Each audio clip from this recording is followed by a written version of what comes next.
if I can describe to you, my father, he is very ill. He's coughing a lot and he's struggling to breathe, laying on his bed. All of you can picture almost a person who's not doing well being sick. The details paint the picture. If we were to skip to C, on C it says giving real examples. So I gave the example, the father is ill, right? That's what made him sick. These problems are coming out, giving an example. I don't just say, oh, my family is not doing well, okay? When we're using pre-questions, okay, so one of them could be, how do you interpret joys and discomforts of agricultural life? If a student gives a detail, oh, I see the joys when I'm able to harvest my maize, and all of that hard work that I put into it, it's so incredible. And I take the white cob and I shell it off and I put it into the sack. And I take it to the market ladies, I'm bargaining with them. And then it's joyful when I get my CD and I feel proud of what I've done. But the discomfort, when I'm standing in the field and I see the insects eating my crop, oh, it pains me so much to know that all of my hard work is being destroyed by something that is so hard to prevent. So now I gave you an example of what a joy and a discomfort are. And I gave details to help paint the picture of what is happening. But then we come to speaking and rehearsal. So this is the challenge. Is it obvious that the student looked at the list of questions and they wrote out an answer for every single one? And as soon as you ask it, they just, yeah, they just, there it is. None. They just, what? That's it. If they do that, they just did, I call it word vomiting. Yeah, they just all of the words. And they just spew it out. Yeah, that is readers. Yeah, and then they stand there, and you're just like,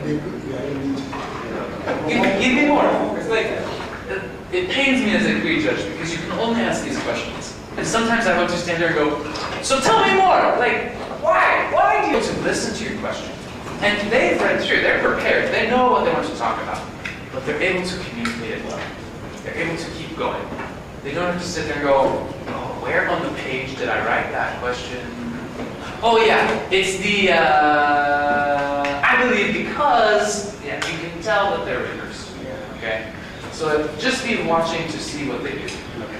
On these score sheets, okay, the most important thing is that you fill out the points earned column. Okay? The points earned. On that one, it's from 0 to 5. You can give zeros, not a problem, okay? From 0 to 5. So if they do very poorly, 0. If they do very well, 5. This is a rubric, so it's designed to help students learn where their mistakes are, what they are doing. So we need to be watching it. So if they got the 4, make sure that they fit that box for earning the 4. If they didn't use good body language, move them to the 3 or the 2. Because then the student will see, oh, I got a 3. What was the 3? Oh, maybe I slumped my shoulders or my body language was not good. They're able to learn from the rubric. Because the students, they will get these back after the contest to learn from. So if you have any comments, please write them on the bottom so the students can improve. We always want our students to improve, to get better, and to be the best when they become future MPs, market leaders, district assemblymen and women. That's how we improve them, teaching them through lead contests. Right? So as long as you fill out the points earned, if you have time, then you can fill out the total score column. Okay? If you don't have time, when we keep moving through the contestants, Jones and I will be able to fill out that part of the score. The way this works, though, is we weight the importance of that category. You'll see it's most obvious on the first oral communication. You see that A and F, the accuracy and without hesitation, have the highest weight, a value of 20. So we really want students to focus on speaking smoothly, speaking elegantly, and to speak correctly. The main point of this is to recite the creed. Yeah, you don't want to recite the creed and maybe the Apostles' Creed with it or the Nicene Creed at the same time. No, it's the Agriculture Creed. Okay? So we have to make sure that they're doing that, and that's why we put the weights. And so we'll multiply through, and then the total score will be out of 1,000 points. So that's how we score. What questions do you have?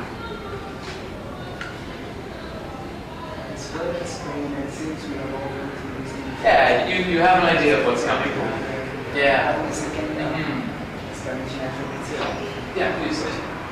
The questions here. We have to choose it at home. That's correct. So the three of you, what I'm going to do is I'm going to go watch, make sure the debate is still going. I want you to read through and pick your top 2 questions that each of you want. Then we will check them out and make sure that none of them are crossing each other. Right? If they are crossing, then we must have been a really good question because you both want it. So then someone will choose another question. So go ahead and put a line next to the 2 that you want, and then we'll discuss and we'll determine the final 6, and we'll circle those. And each of you will ask your 2 questions. Okay? But you ask the same 6 to every single student. So once you pick your 6, 1 through 5, they will all get them. And when you're judging their answers on the back part C, you will score all 6 questions. You don't score them based only on your 2. You listen to the other answers as well, and you score all 6. Alright, okay. Question. Yeah. The one that is the total score, we have to calculate everything. So you don't have to.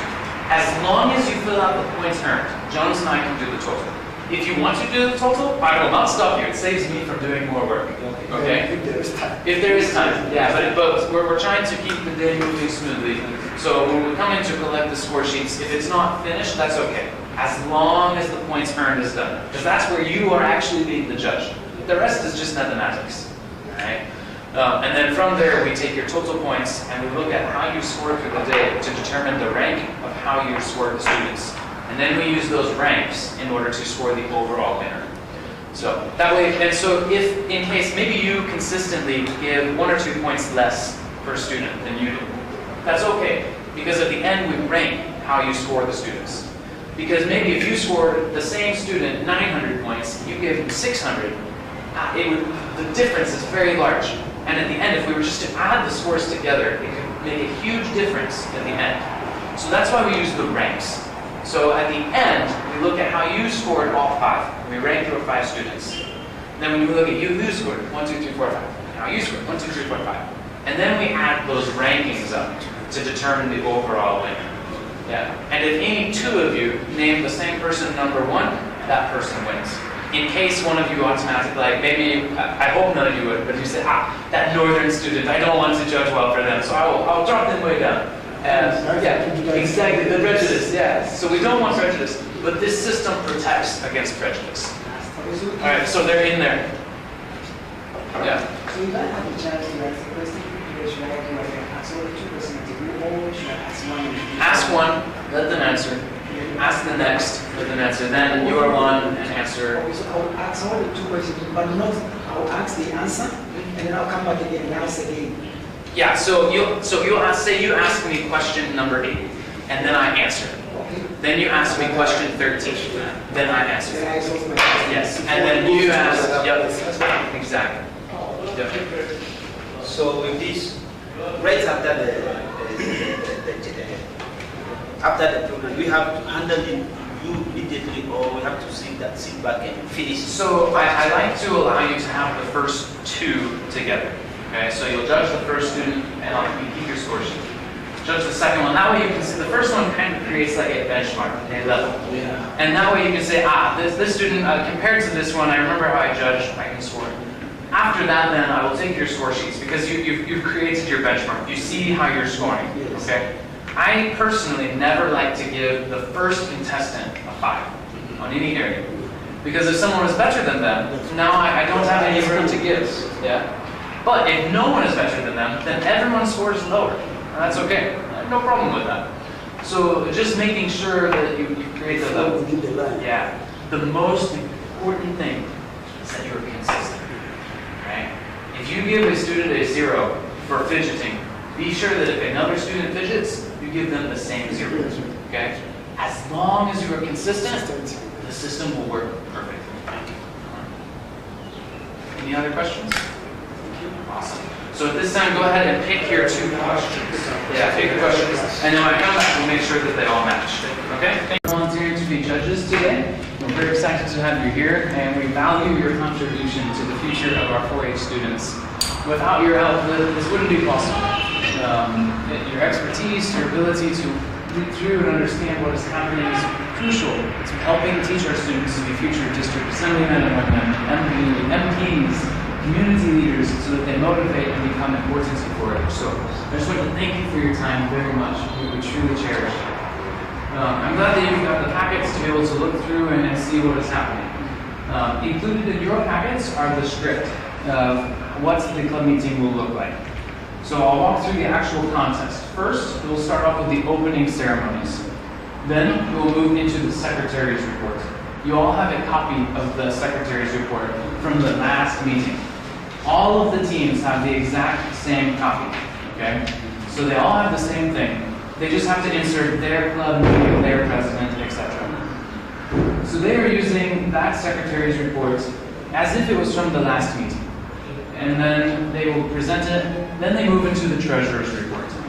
They were also all given the exact same treasurer's report that they're able to use. So you have a copy of that, so you can see if they're following to what they were given and how accurate they are. They are also given a blank secretary's report, a blank copy. With that, they will fill out and record the minutes from today's meeting.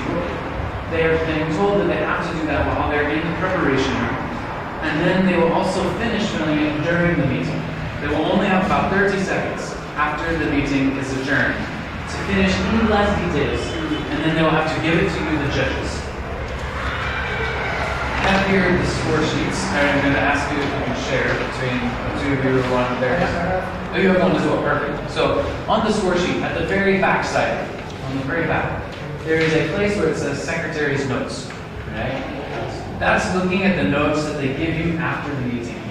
Are they prepared accurately? Do they include the time that they are starting? Do they include the theater hall that we are in? Do they include the necessary information? Or did they just copy the secretary's minutes from the old meeting? Okay? Because they should be creating their own. There is no program, there is no recreation today. So that way they know that there shouldn't be anything, there should be blank in order to be accurate. Okay? So just so that you're aware of what that will look like on the scoring sheet. This is a rubric that we're using to score. Rubrics are designed in order to help teach students where they were strong and where they can improve. So it's very important that you evaluate and read through the rubric to understand, a student who is speaking very well, they're able to receive the high marks. You're not just going to give people marks because you like them or you think they stand strong. There are certain categories that they have to fulfill in order to receive the proper points. So I want to go through the rubric with each of you to understand how we'll be using it today. We start at the top. Right? From here, the top here. So the top is proper parliamentary law. Okay? Now, this year we are not using all of the extra motions that could be used in parliamentary procedure. They only have to do the new business after the treasurer's report. After the treasurer's report, they do new business and then they close and adjourn the meeting. So the parliamentary law, there's less that you have to watch for and look at. But the biggest thing is that you will use this for handling of the new business. Okay? New business should go as follows. A floor member will move the motion that you have, the small piece of paper on the back. That is the motion that all teams will use. One floor member moves that motion. The chairwoman or man does not make the motion. Okay? They only ask for new business. So say a chair recognizes me as the floor member. I would stand up and say, "Thank you, Mr. Chair. I move that the Francadua 4-H Club start a school garden behind Form 3 classroom." Thank you. Sit down. Another floor member has to second my motion. Okay. Then the chairperson would say, "It has been properly moved and seconded that we would start a 4-H school garden behind the Form 3 classroom. Is there any discussion?" Right. That is the proper parliamentary procedure. A chairperson is also not allowed to discuss or debate at any time. They are only there to help move the motions along and appoint who is able to speak. Okay? So, as long as they are following those things, they can receive the full points on the proper parliamentary law. If they do not follow that order, then they start to lose points. And it's within the whole meeting. Yeah, so Parliamentary procedure. it is the whole meeting, exactly. But the main points in this year, because we don't have all the extra motions, the main point where you will see where they could likely lose points is during the new business. The rest of it is all reading from a script, yeah, that they should have memorized. Yeah. So there shouldn't be lots of error there. The biggest problem will be in the new business. Yeah. So then from there we move on to our so the proper recognition, right, from the chairperson. So are they waiting to be recognized, or are students just blurting out, "Oh, chair, call on me"? Right? They should wait to be recognized. Right? They can either raise their hand or stand up to be recognized. The only time you do not have to be recognized is for a second. A student can just say, "I second the motion," without having to be recognized. Okay? From the proper recognition, then we move on to coverage of the agenda. So, do they go from opening ceremonies, secretary's report, treasurer's report, new business, closing the meeting? If they follow all of those, they have covered the agenda. Okay? In future years, it becomes more complex with committee reports, old business. This year, it's fairly simple and easy to get most of the points. Then we move on to the actual main motion. Did they present the proper motion, right? The motion that is attached on the card, or did they make something else up on their own? Okay? Did they present it in a clear and understandable way? Did they understand what the main motion is about? Because in this contest, we want our students to think critically. They have to be able to create their own ideas related to this motion. So, are they presenting it in the proper manner? After we have the main motion, we go to demonstration time. Now this one is pretty simple. Either they're under 18 minutes and above 8, or they're not. Right? So if they are over 18 minutes, they automatically get 0 points. This year I've never seen a team go over the time, so I don't think it will be a problem. And the timekeeper will be keeping track of time, so you don't have to really fret about that issue. Next, we move on to quality of the demonstration and discussion. So are students using proper public speaking? Are they being passionate about what they're saying? Are they coming up with creative ideas? If you read the instruction set right here next to it, there's a block. It says there's 5 main things you're looking for in a discussion. So first is you want to thank the chairperson. Then you want to tell your floor members how you want them to vote. You tell them why they should vote that way, with several good ideas. Then you remind them how they should vote. And then you thank the chairperson for their time once more. So, if the motion, the example here today, is to start a school garden. If a chairperson were to call on me, I would stand up and say, "Thank you, Mr. Chair.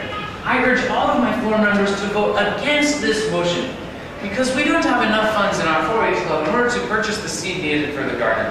Behind the Form 3 classroom, there is so much bush and trees that we won't be able to clear. There are better places that we could have this if we're going to have it.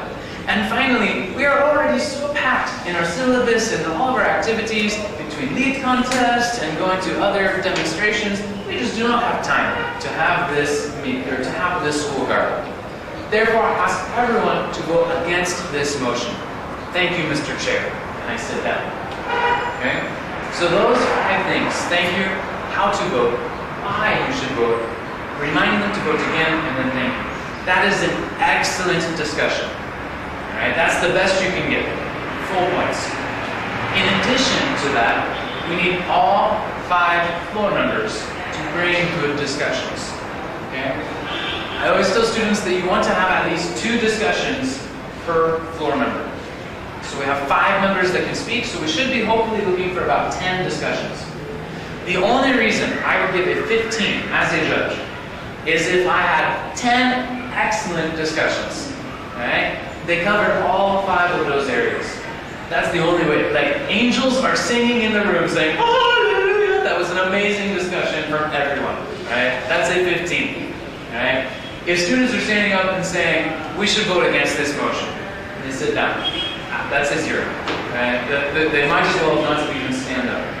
Right? So make sure that students, you're between a 0 and a 15. You're not looking at just one student. You're looking at all 5. So for me, if all 5 students at least speak, they're trying to give something, they would probably get at least 5 points.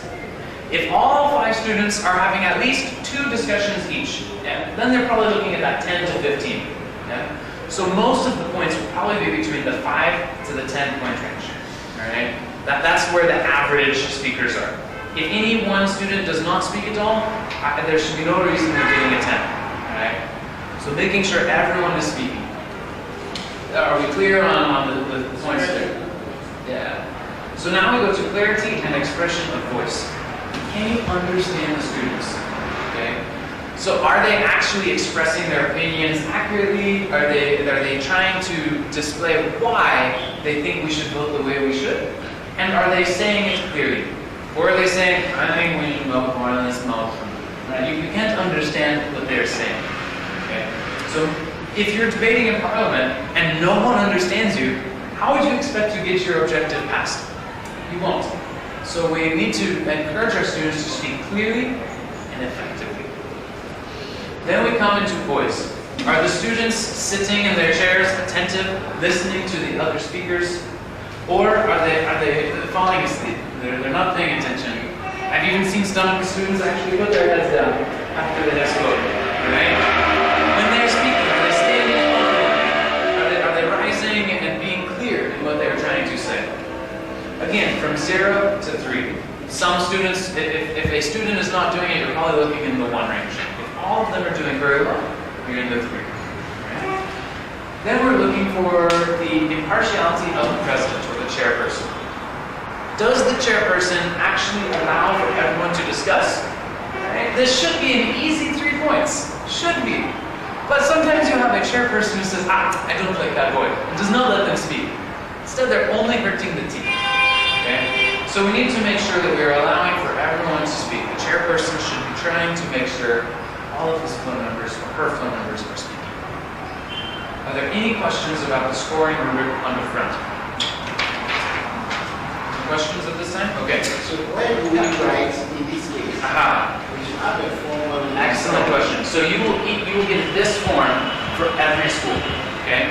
So I will bring you a clean sheet for each new school, and you will write their score in this one right here. Okay, where it says score here. So if the students, if they have great discussions and you give them 9 points, you would write the 9 right there, and that's where it goes. And you'll get a new sheet for each school. That way we don't have to worry about trying to keep them separate. Okay. Yeah.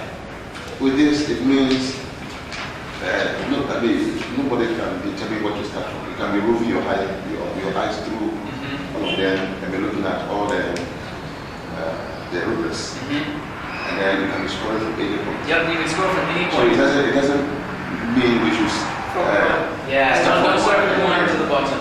So So that's why I want to familiarize you with the rubric now. So that way you can recognize, oh, the student is falling asleep. I'm going to take some points off for their voice. Okay? Or, wow, I've been keeping notes. They've all been having excellent discussions. Right? So for me, I don't score the discussions until the end.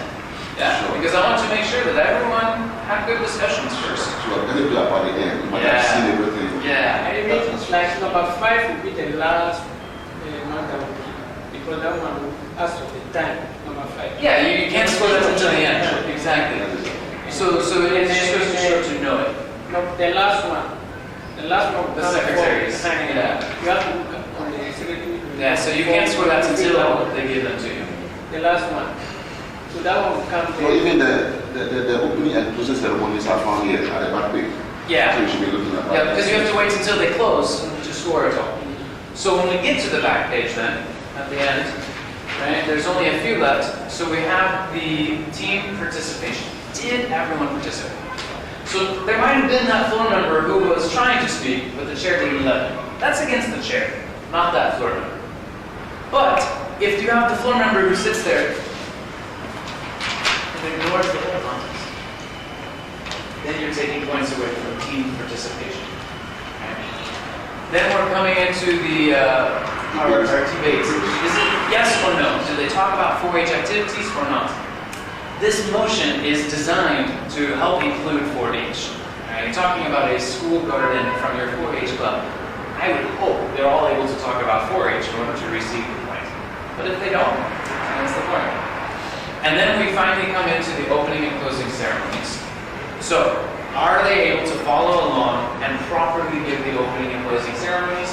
Or are we having a lot of issues where they're not making it through? Teachers are looking for you to give you some materials. Okay, I'll be coming. Okay, all right. So we just want to make sure that everything is being followed along in the script, right? Because opening and closing shows the pride. We also want to judge them not only if they do it accurately, but if they show pride in their stations. We're not stationed by the golden cocoa pot. No, we're stationed by the golden cocoa pot. Yeah? Because it embodies the rich mineral and resources here in Ghana, the gold that we mine, the cocoa that we sell across the whole world. That is the pride that we have in these stations.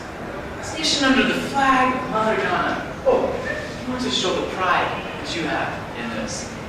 So we're watching the students. And you have to be paying attention to how well they present their opening and closing. How well they give their discussions. Because a lot of these are, did they do it, and did they do it well, or not?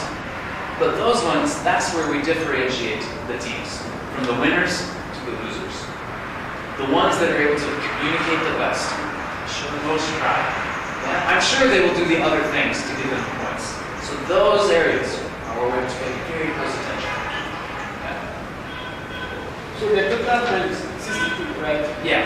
But on top of it, there are 8. So the new ones, we've changed it to the new ones. Yeah. Yeah.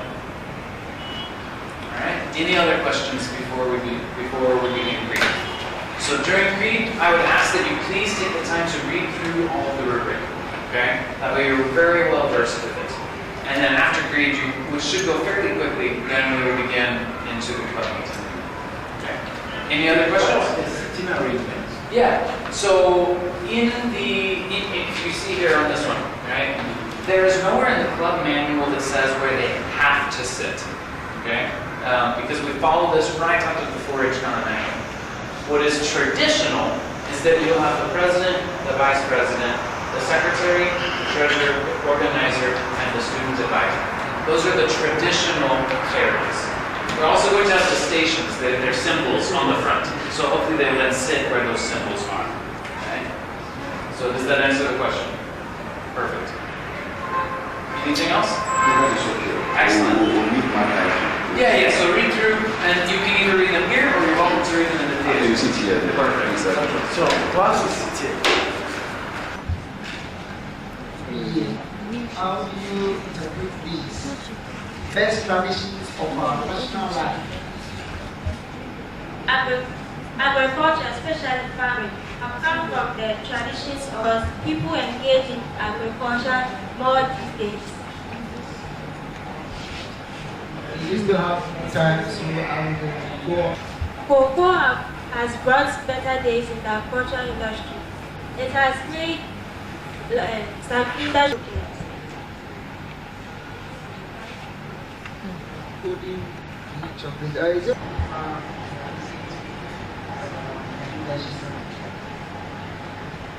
Some industries use plantain. What is a progressive agriculturist? Progressive agriculturists depends on me working fairly in those whose happiness depends fairly, depends on me. This will stand solid for my class in that inspiring task. Thank you. 4-H League. Please go there, like the page. If you think you have seen that the kids are entertaining you, kindly go there and let the world know. As you are aware, this program is also streaming live on Vision TV as well as these print media that I have mentioned. Now we are waiting for the contestants